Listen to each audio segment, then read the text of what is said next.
capítulo 53. Vamos a leer a partir del versículo 4. ¿Quién ha creído a nuestro anuncio? ¿Y sobre quién se ha manifestado el brazo de Jehová? Quiere decir, Isaías, en estos versículos que vamos a leer ahora, Isaías va a hablar del amor de Cristo. Pero antes de hablar ya empieza creando una interrogación.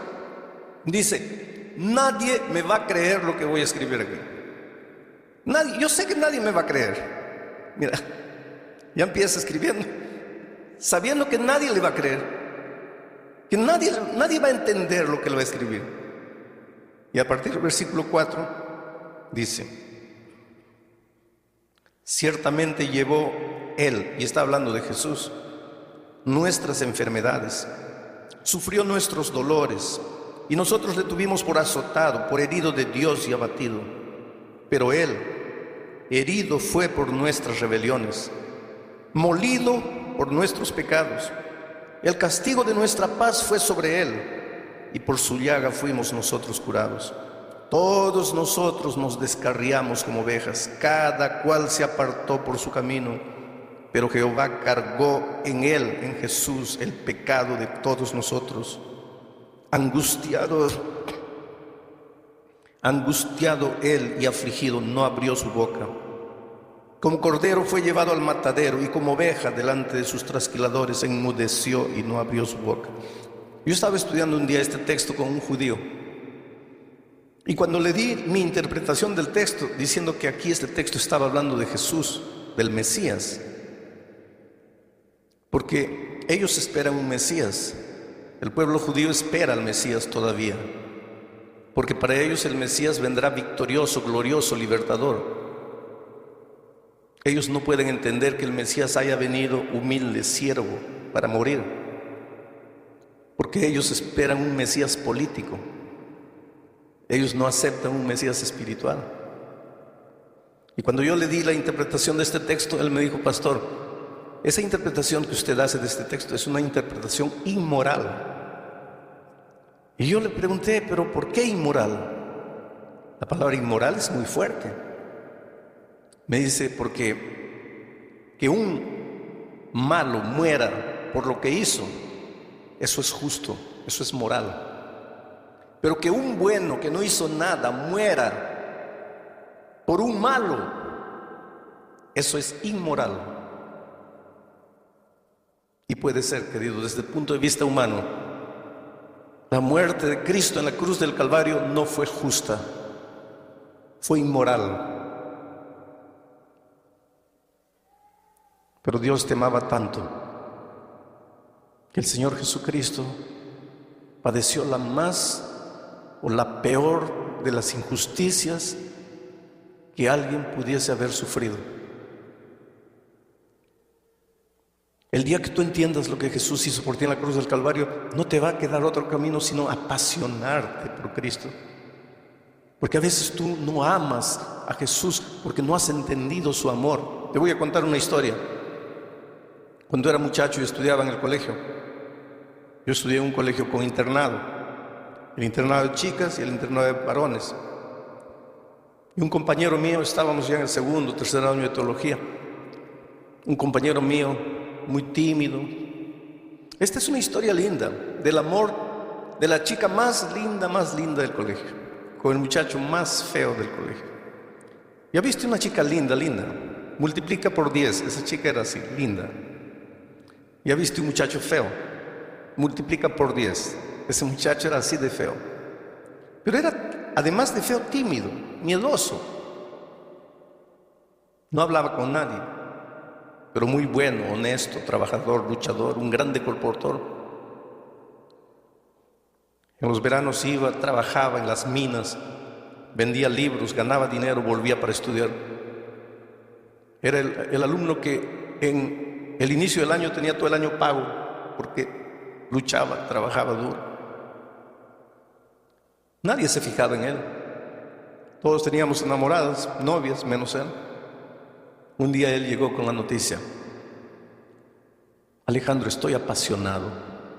Le digo, hombre, qué maravilla. ¿Y quién es la chica? Fulana. Fulana era la chica más linda del colegio.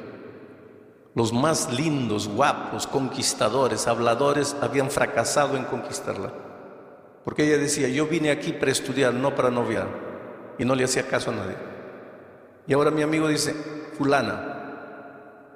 Le digo, mira, yo creo que tú tienes derecho a enamorarte de cualquiera, pero de ella no te veo la mínima posibilidad. Y él me dice, pues yo sé, y es por eso que estoy triste, pero ¿qué hago? Yo la amo, simplemente la amo. Los meses fueron pasando y él no podía arrancar ese amor de su corazón. Y la miraba de lejos, la observaba. No se atrevía siquiera a acercarse a ella. Un día anunciaron que ella se iba del colegio. Estaba debiendo 3 meses la mensualidad, no podía pagar, parece que la familia estaba atravesando dificultades. Ella se iba del colegio. Y cuando este muchacho se enteró que ella se iba porque estaba debiendo, se fue al gerente de la institución y le dijo así, miren, yo tengo todo el año pagado. Quien se va a ir de la universidad soy yo, me voy. Y con el resto del año que yo tengo pagado para mí, quiero pagar la cuenta a la chica. El gerente le dijo, pero ¿por qué? El dinero es mío, yo quiero hacerlo. Solo quiero una cosa, no le digan a ella que yo fui. Díganle que el colegio le está dando una beca, cualquier cosa, pero no quiero que ella sepa lo que yo hice. El muchacho se quedó un tiempo más sufriendo. La chica se quedó, ahora estaba pago. El muchacho estudió un poco más, en poco tiempo se iría a seguir colportando. Un día yo lo vi tan deprimido y le dije, mira, ¿por qué no vas y te declaras? Lo peor que te puede suceder es que te diga no, pero por lo menos ya sacaste del corazón lo que tienes ahí.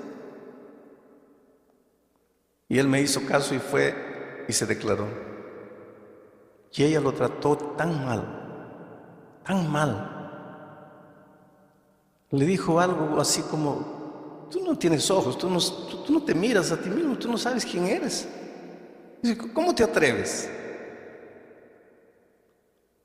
Y lo encontré a este muchacho derrotado, arreglando sus cosas para irse. Me voy, no aguanto, no puedo quedarme aquí. Un día me encontré con la chica. Le dije, mira, tú tienes el derecho de decir sí o no a cualquiera, pero creo que no tienes el derecho de tratar mal a las personas. Tú humillaste a ese muchacho y él te ama. Te ama tanto que tú no tienes idea de lo que él hizo por ti. ¿Sabes por qué no te fuiste el año pasado del colegio? ¿Sabes por qué él salió del colegio? No, porque yo recibí una beca. No fue una beca. Fue él que pagó tus cuentas. Ella fue al gerente, agarró al gerente. Le dijo, dime la verdad. El gerente le dijo, es verdad.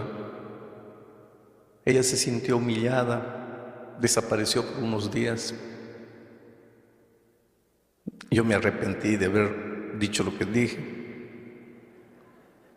El tiempo pasó.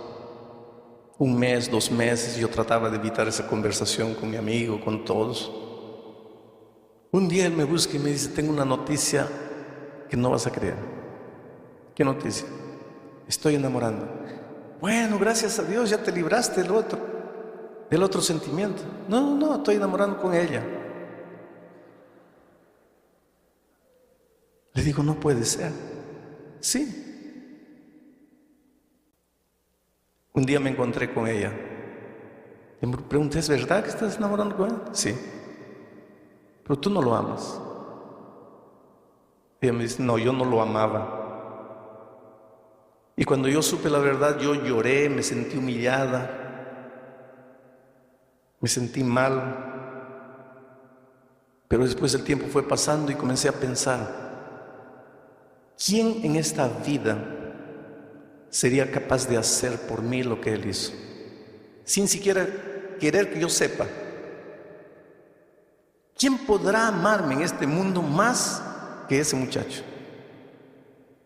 Y un día pensé para mí misma, ¿cómo tendría el valor de no amar a alguien que me ama tanto? Y se casaron y fueron felices. ¿Cómo tendría el valor de no amar a alguien que me ama tanto?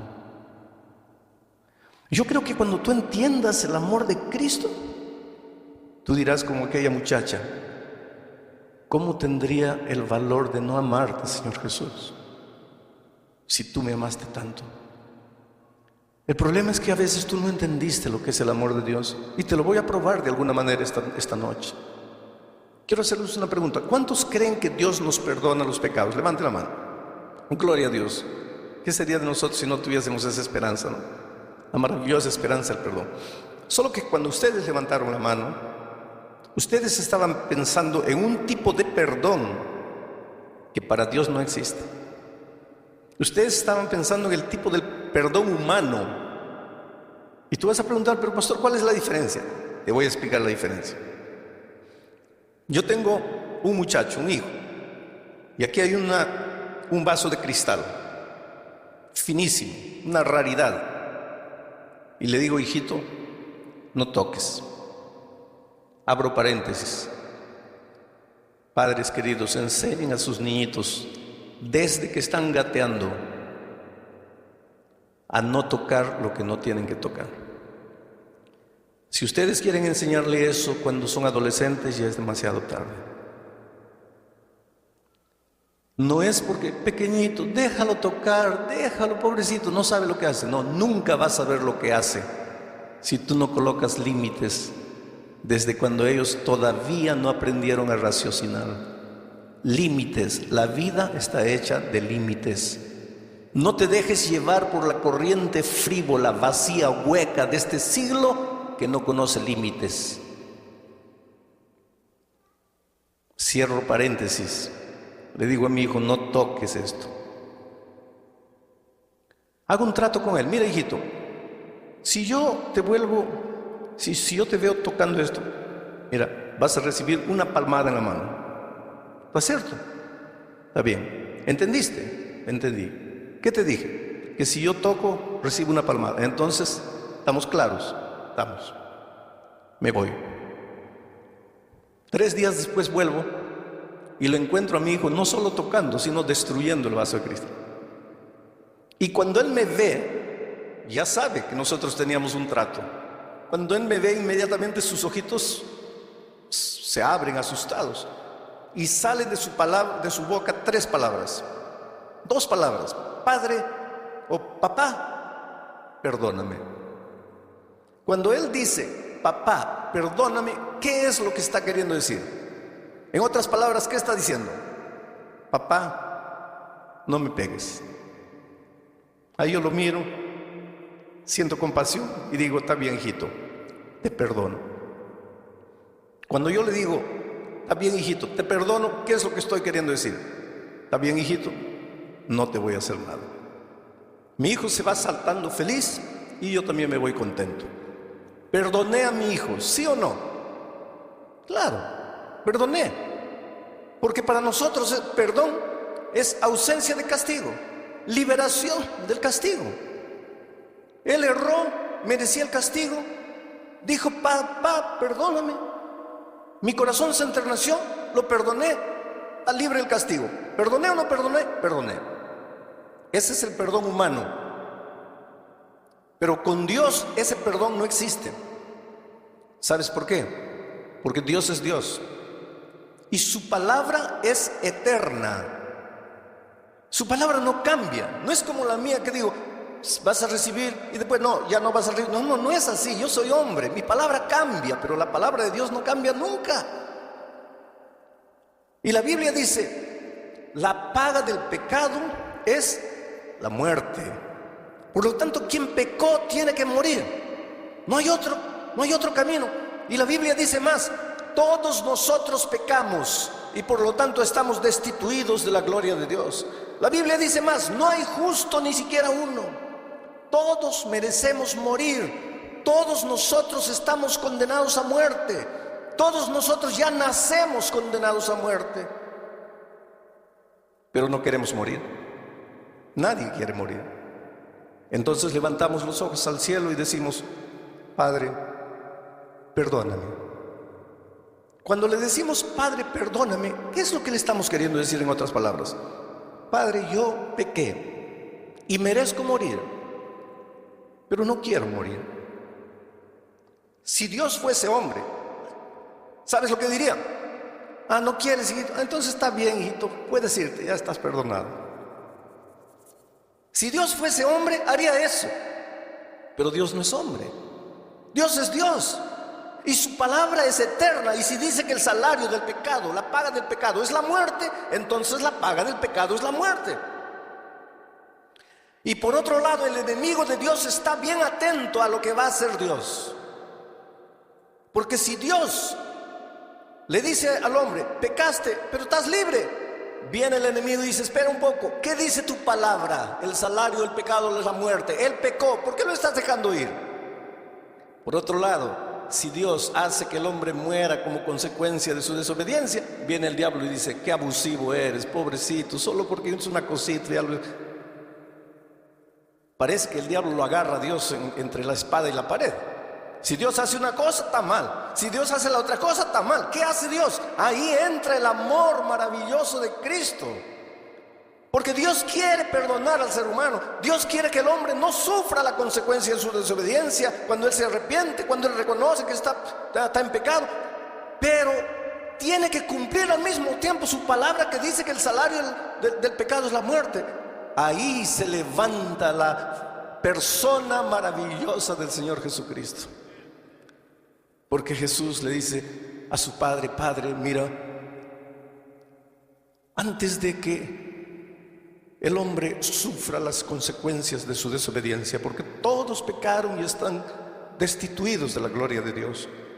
Todos pecaron y están condenados a morir, pero Padre, antes que el ser humano sufra las consecuencias, déjame ir a la tierra como ser humano.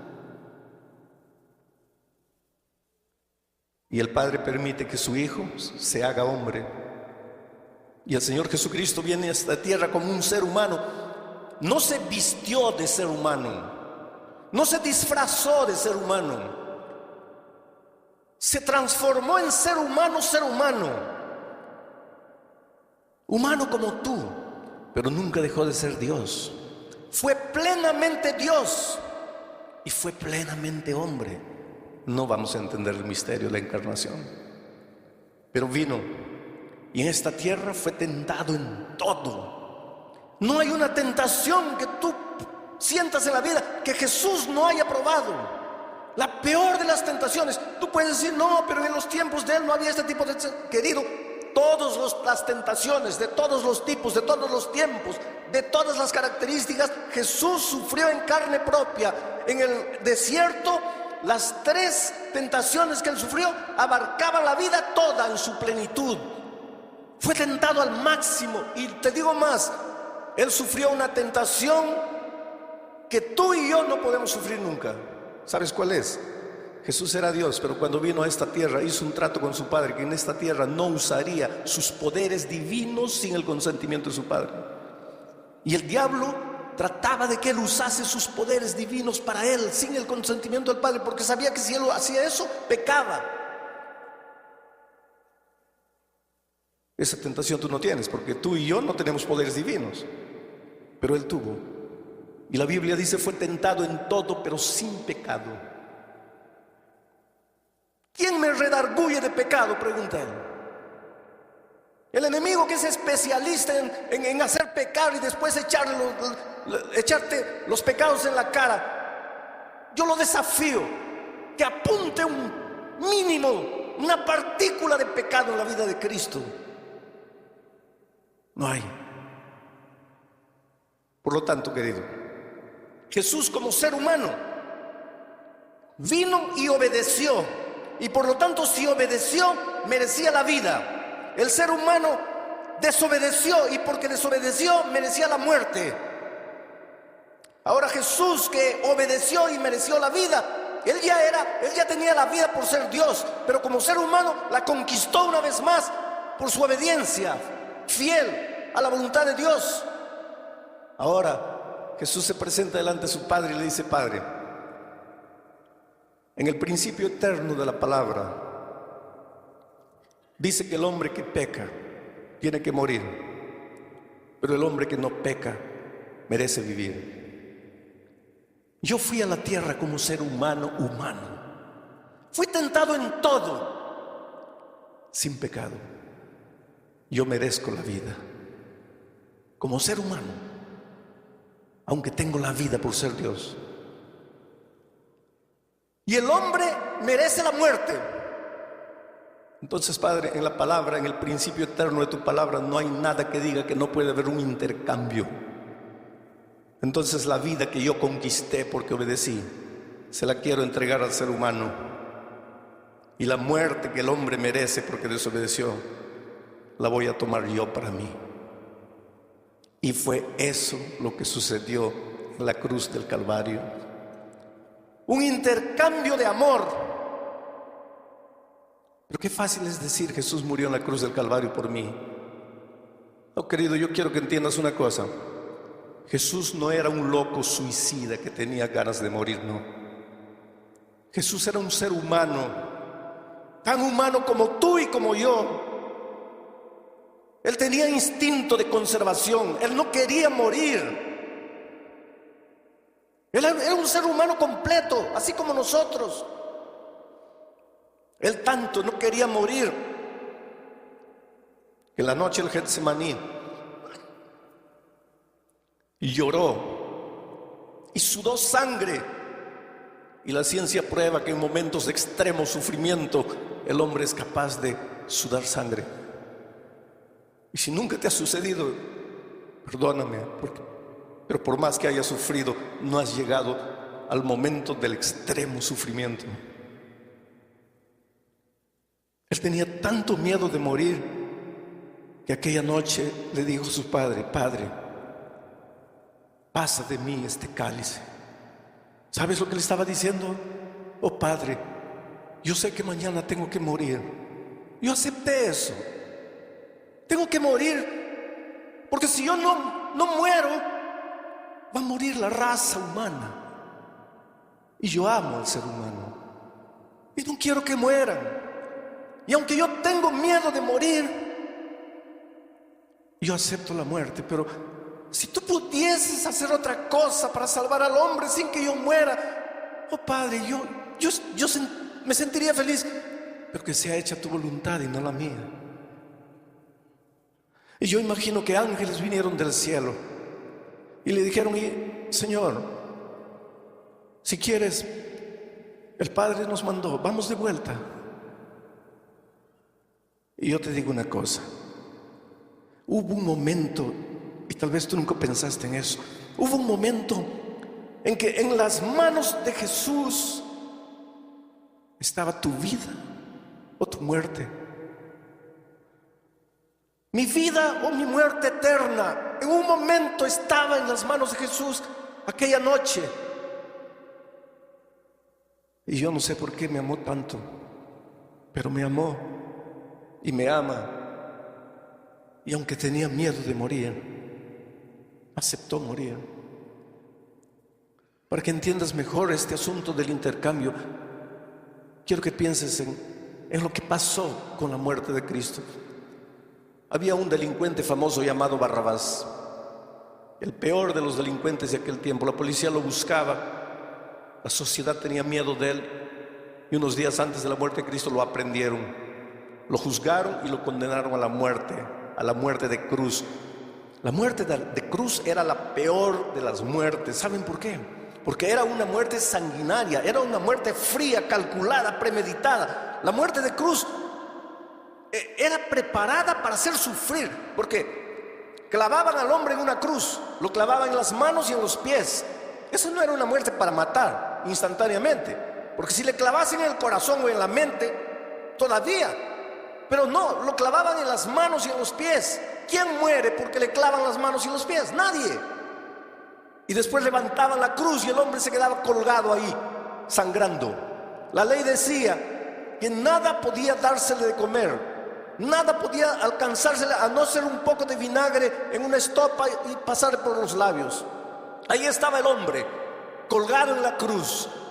De día el sol caliente de aquellas tierras lo quemaba. La sangre chorreaba, se secaba en sus brazos, las moscas venían, él clavado, no podía moverse. En la noche, el viento helado de la montaña lo castigaba como un latigazo. Al día siguiente, el sol de nuevo lo quemaba. A la noche siguiente, el látigo del frío de nuevo lo castigaba. Dependiendo de la resistencia física del delincuente, podía quedar un día, 2 días, 3 días, 4 días, 5 días. Llegaba un momento, porque la ley decía que solo podía ser sacado de la cruz cuando hubiese muerto. Pero llegaba un momento en que el delincuente miraba y decía: por favor, mátenme, acaben con mi sufrimiento, no aguanto más.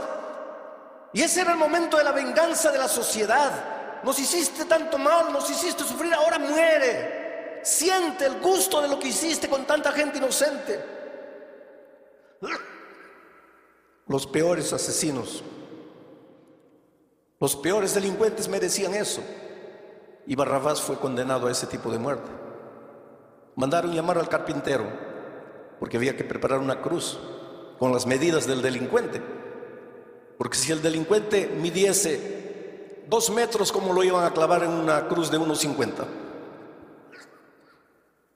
Entonces llamaron al carpintero. El carpintero tomó las medidas de Barrabás, tanto de largura, tanto de altura, etc. Fue, trabajó con la madera, seguramente colocó el nombre abajo: Barrabás, cruz de Barrabás. Llevó, recogió su dinero y se fue. Perdón.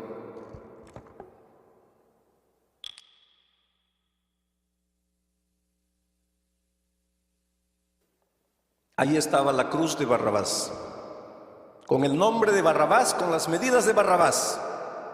Y ahí estaba Barrabás para ser crucificado en esa cruz. Merecía la cruz. Pero 2 días antes, los judíos prendieron a Jesús y lo juzgaron. Un juicio mentiroso, un juicio injusto. ¿Casualidad? No. Por detrás de todo eso estaba el amor maravilloso de Cristo por nosotros. Fue condenado a la peor de las muertes, a la muerte de cruz. Pilato no quería que Jesús muriese. Trató de defenderlo. Ustedes conocen la historia. Él pensó: ya sé cómo lo voy a defender. Mañana es fiesta y en las fiestas como estas soltamos un preso. Voy a colocar a Jesús, pero voy a pedir al pueblo que escoja con otro preso. Voy a escoger al peor de los presos, a Barrabás. Y con toda seguridad la gente va a querer que libere a Jesús y que matemos a Barrabás. Y yo me lavé las manos y Jesús está libre. Y al día siguiente, ustedes conocen la historia, ahí fue Pilato y dijo: en ocasiones como esta libramos un preso. Aquí está Barrabás y aquí está Jesús. Barrabás, que mató a tanta gente; Jesús, que no hizo nada. ¿A quién quieren ustedes que suelte? Y Pilato casi enloqueció cuando escuchó del pueblo decir: suelta a Barrabás, crucifica a Cristo. Pilato no podía entender. Entró desesperado para el palacio. Vinieron los guardias, le sacaron las esposas a Barrabás. Yo creo que la persona que mejor entendió lo que quiere decir Jesús murió por mí fue Barrabás. Porque cuando se vio libre, yo imagino que Barrabás se comenzó a golpear la cara. Pensó: ¿qué pasa? Estoy despierto, estoy soñando, ya morí, ¿qué pasa conmigo? Yo, Barrabás, estoy libre. Y este Jesús, que no le hizo mal a nadie, va a morir en mi lugar. Barrabás entendió lo que quiere decir Jesús murió en mi lugar. Oh queridos, ya no había tiempo para llamar al carpintero para construir una cruz para Jesús. Además, ahí había una cruz vacante. Aquel viernes, cuando Jesús fue subiendo la cruz del Calvario, la montaña del Calvario, y cayó una vez y otra vez y otra vez y otra vez. ¿Sabe por qué cayó?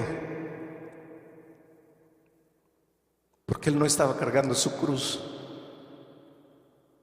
¿Y sabe por qué? Porque a Jesús nadie nunca le preparó una cruz.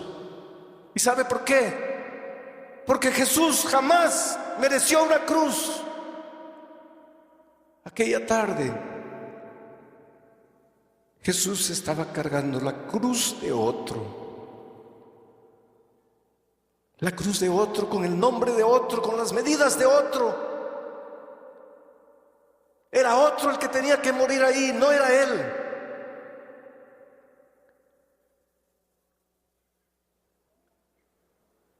Llegaron al topo de la montaña,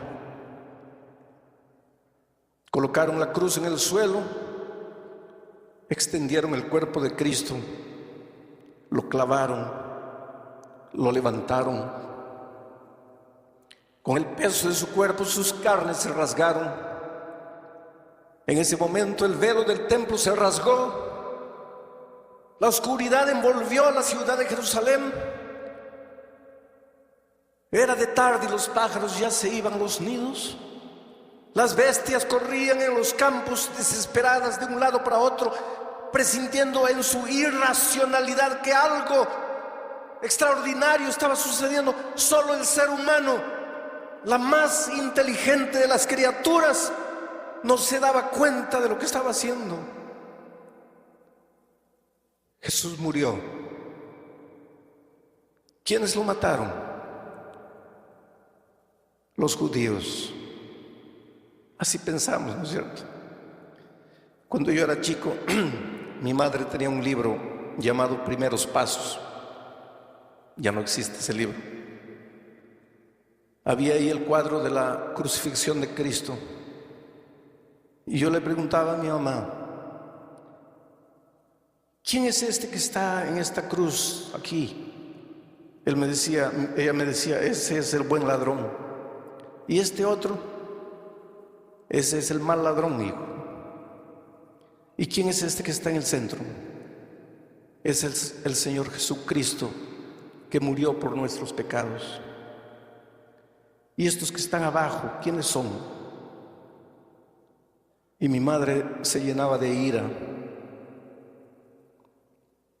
y me decía, hijo, esos son los perros soldados que mataron a Cristo.